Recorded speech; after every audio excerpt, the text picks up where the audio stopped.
প্রশ্ন করেছিলেন এক ভাই, শরিয়াত, তরিকত, মারফত শরীরের কোথায় লাগানো থাকে? প্লিজ একটু মানে আধ্যাত্মিক টাইপের প্রশ্ন। ব্যাপারটা হলো যে চারটি আরবি শব্দ, শরিয়ত, তরিকত, মারেফত এবং হাকিকাত। হাকিকত মানে চারটি আরবি শব্দ এবং চারটি শব্দের আলাদা আলাদা অর্থ। শরিয়ত মানে হলো জীবন পরিচালনার পদ্ধতি, শরিয়া অর্থাৎ আইন কানুন। আর তরিকত মানে হলো পথ, চলার পথ। আর মারেফত মানে হলো মানে কোন জিনিসের প্রকৃত জ্ঞান। মারেফত মানে হলো জ্ঞান। আর হাকিকত মানে হলো বাস্তবতা। তো শরীয়ত মানে আইন কানুন দিয়ে চলার পথে যখন জ্ঞান সমেত বাস্তবতা খুঁজে পাওয়া যায়, এর নাম ইসলাম।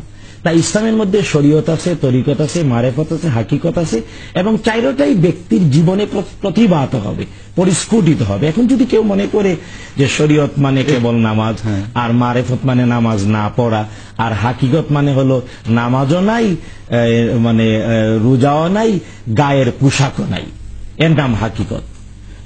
বাস্তবতা তাই মনে হচ্ছে। আর মারেফত মানে এর নামাজ রোজা কিচ্ছু লাগে না, হে ঘুরে বেড়ায় মনে করে আল্লাহরে পেয়ে গেছে। না, বরং শরিয়ার অনুকূলেই সবকিছু।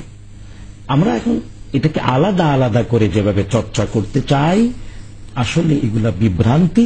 সবকিছুর জন্য দলিল হলেন বিশ্বনবী মুহাম্মদ রাসূলুল্লাহ সাল্লাল্লাহু আলাইহি ওয়াসাল্লাম, তার সাহাবায়ে কেরাম রাদিয়াল্লাহু আনহুম। আপনি কি এটাই বোঝাতে চাচ্ছেন যে শরিয়ত, মারেফত, তরিকত এবং হাকিকত এই চারটি সমন্বয় ইসলাম? অবশ্যই।